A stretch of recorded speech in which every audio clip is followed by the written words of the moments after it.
알리바바와 40명의 도둑.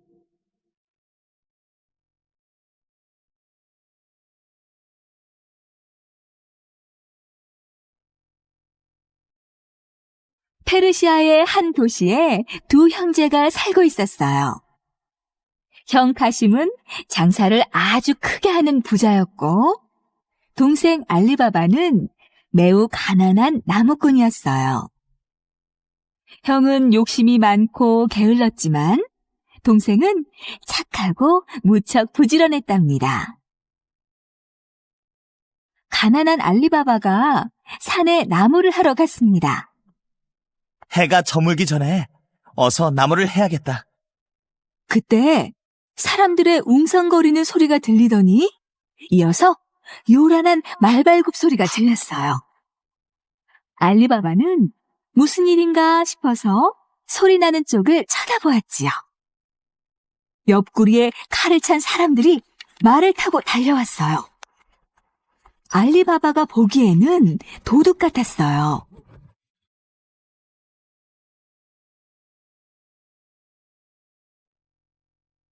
알리바바는 바위 뒤에 몸을 숨긴 채 도둑들이 하는 행동을 몰래 지켜보았어요. 도둑들은 40명이나 되었어요. 잠시 후 도둑들이 커다란 바위 앞에 일제히 멈추었었어요. 그중 두목으로 보이는 덩치 큰 사내가 말에서 내려와 바위 앞에 서서 소리를 쳤어요. 열려라 참깨! 그러자 신기한 일이 일어났지 뭐예요? 커다란 바위가 갈라지며 끽 소리와 함께 바위 문이 열렸어요. 두목이 동굴 안으로 들어가자 뒤에 있던 다른 도둑들도 따라 들어갔지요. 그러자 바위 문이 스르르 닫혔어요.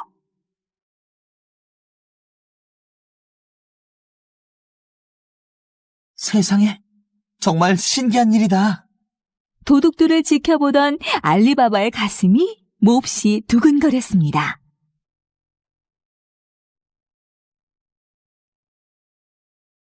얼마 후 도둑들이 동굴 밖으로 모두 나왔어요. 닫혀라 참깨! 이번에도 두목이 주문을 외치자 바위 문이 끽 소리를 내며 닫혔습니다. 이제 서쪽으로 가자. 도둑들은 두목의 말이 끝나자 말을 타고 멀리 사라졌어요. 알리바바가 도둑들을 자세히 보니 동굴에 들어가기 전에 말에 실었던 짐들이 보이지 않았어요. 알리바바는 그제야 언덕에서 내려와 도둑들이 들어갔던 동굴 앞으로 왔어요. 그러고는 바위 문을 향해 서서 두목이 한 것처럼 큰 소리로 주문을 외쳤지요. 열려라 참깨!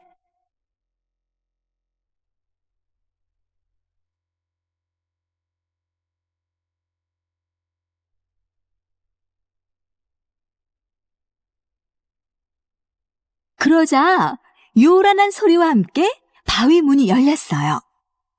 알리바바는 동굴 안으로 살금살금 들어갔습니다.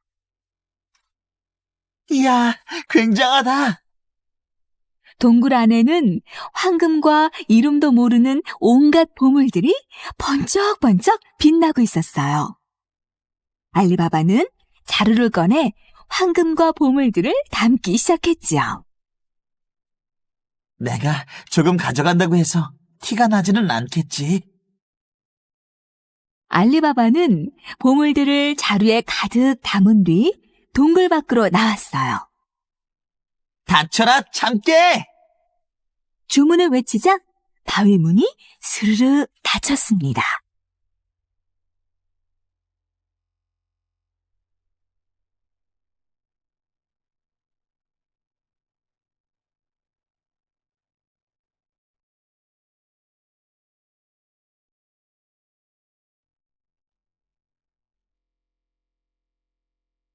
알리바바가 가져온 보물들을 보고 아내는 깜짝 놀랐어요.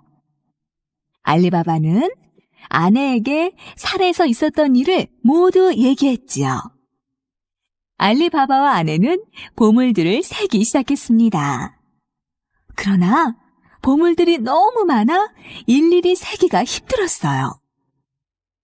아무래도 형님 댁에 가서 돈 세는 말을 빌려와야겠어요. 알리바바의 아내는 카심의 집에 가서 말을 빌려왔어요.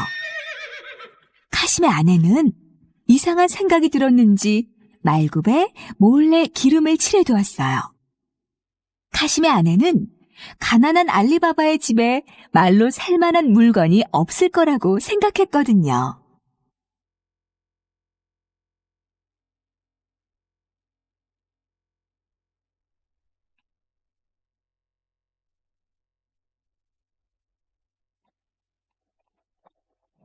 며칠 후 알리바바의 아내는 카심의 집으로 말을 돌려보냈어요. 그러자 카심의 아내는 말굽에 붙은 금돈을 떼어 카심에게 보여주었지요. 카심은 당장 알리바바를 찾아가 화를 내며 무슨 일이 있었는지 말하라고 했어요. 알리바바는 어쩔 수 없이 산에서 있었던 일에 대해 빠짐없이 말했답니다. 다음 날 카심은 당나귀를 끌고 알리바바가 말한 동굴로 갔어요. 열려라 참깨!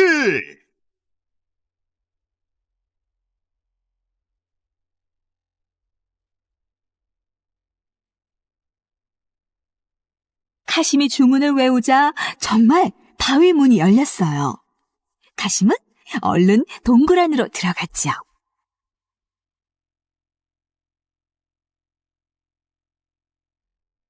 욕심쟁이 카심은 자루에 보물을 담느라 정신이 없었어요. 그러다 보니 밖으로 나갈 주문을 까먹고 말았답니다. 열려라 쌀! 열려라 콩! 아이고, 이를 어쩐다? 카심은 생각나는 대로 이것저것 주문을 외쳤지만 문은 끄떡도 하지 않았어요. 그때 갑자기 바위 문이 열리더니 도둑들이 훔친 보물을 숨기려고 동굴로 들어왔어요. 도둑들은 카심을 발견하고는 깜짝 놀랐지요. 네 이놈! 감히 우리 보물을 훔치다니! 카심은 살려달라고 빌었지만 소용이 없었어요. 도둑의 두목은 카심을 죽이고 동굴 구석에 던져놓았어요.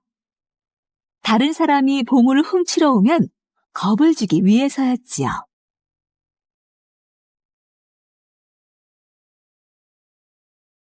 카심이 집으로 돌아오지 않자 걱정이 된 아내가 알리바바를 찾아왔어요. 그래서 알리바바가 동굴로 가보았지요.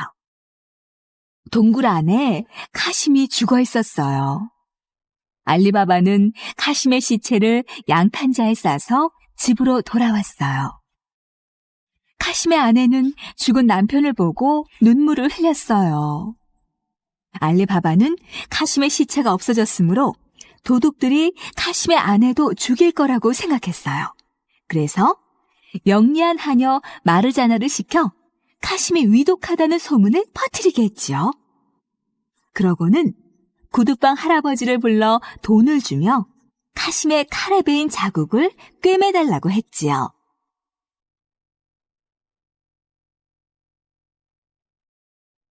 그래서 사람들은 카심이 병들어 죽은 줄로만 알았어요. 한편 도둑들은 카심의 시체가 없어진 것을 알았지요. 죽은 놈을 데려간 녀석을 반드시 잡아야 한다! 두목은 부하에게 마을 구석구석을 살피게 했어요. 마을로 내려온 도둑은 이곳저곳을 살피다가 구두방 할아버지를 만나게 되었습니다. 도둑은 아무것도 모르는 척 이것저것을 묻다가 구두방 할아버지가 얼마 전에 시체를 꿰맨 일을 듣게 되었어요.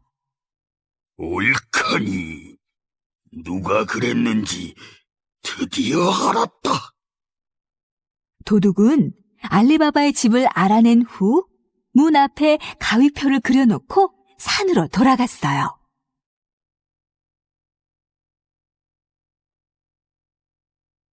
마침 심부름을 다녀오던 마르자나가 문에 표시된 가위표를 보게 되었어요.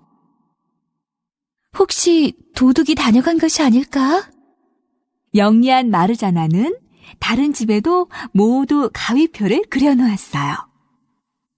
얼마 후 산에서 내려온 도둑들은 집집마다 가위표가 그려진 것을 보고 깜짝 놀랐어요. 결국 알리바바를 잡을 수 없었지요. 며칠 후 또다시 알리바바의 집을 알아낸 부하는 집에 가위표를 그렸지만 마찬가지였지요. 멍청한 녀석들. 이번에는 내가 직접 나서야겠다. 두목은 알리바바의 집을 직접 알아낸 뒤 아무런 표시도 하지 않고 기억해 두었어요.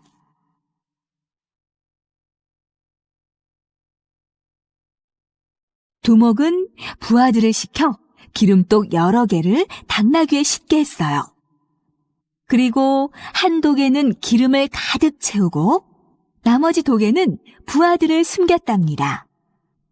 두목은 기름 장수로 변장을 하고 알리바바의 집을 찾아갔습니다. 저는 기름 장수인데 돌아다니다 보니 날이 저물었군요. 하룻밤만 묵게 해주십시오. 마음씨 좋은 알리바바는 선뜻 허락을 했지요. 내가 올 때까지 꼼짝 말고 독 안에 있어야 한다.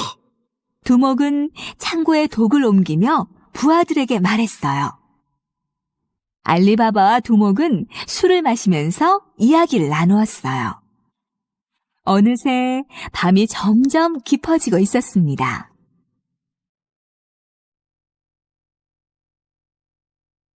음식이 다 떨어져 가자 마르자나는 음식을 준비하려고 기름독이 있는 창고로 갔어요. 두목님이십니까? 이제 나가도 되나요? 마르자나는 도둑들의 소리에 깜짝 놀랐어요. 그러나 곧 눈치를 채고는 두목의 목소리를 흉내내어 조금만 기다리라고 했지요.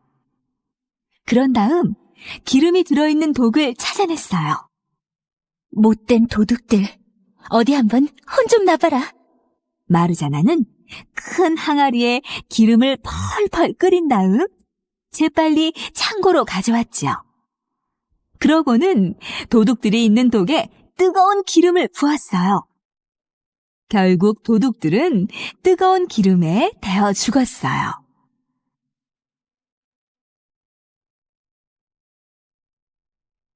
이런 일을 알리 없는 두목은 알리바바와 술을 마시며 때를 기다리고 있었어요.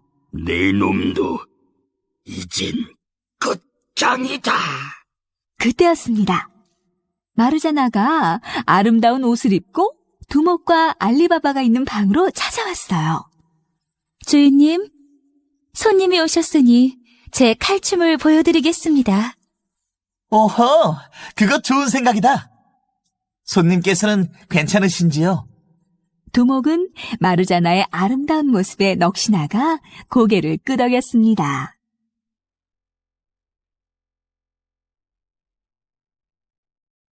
이 놈을 죽인 후 저 여자를 내 부인으로 삼아야겠군. 두목은 알리바바를 죽이고 마르자나를 자신의 아내로 삼아야겠다고 마음먹었죠. 경쾌한 음악이 흐르자 마르자나는 칼을 휘두르며 멋지게 춤을 추었어요. 오호! 춤솜씨가 굉장하군요. 두목은 마르자나의 춤추는 모습을 멍하니 쳐다보았어요. 마르자나는 빙글빙글 돌며 두목 앞으로 다가갔어요. 그리고 마르자나는 있는 힘을 다해 들고 있던 칼로 두목의 가슴을 찔렀습니다.